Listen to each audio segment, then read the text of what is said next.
craziest history of World War II was the Japanese holdouts. Following the end of World War II, the Japanese signed a peace treaty with the United States saying they lost the war.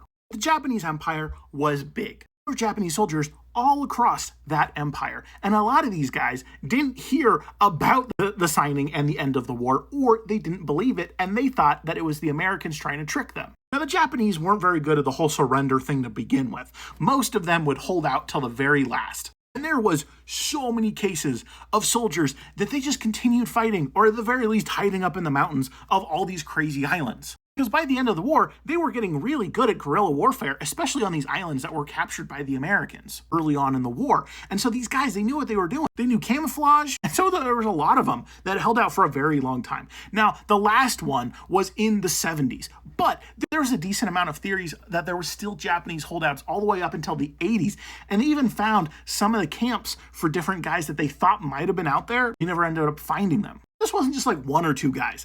Yeah, there wasn't that many that were still left in the 70s, but throughout the late 1940s into the 50s, there was a lot. And there was some where it would be an entire big group of guys that were holding out for an extended period of time. And it took a lot to convince these guys to leave, especially after it's been nearly 30 years. They're just kind of wanting to stick around.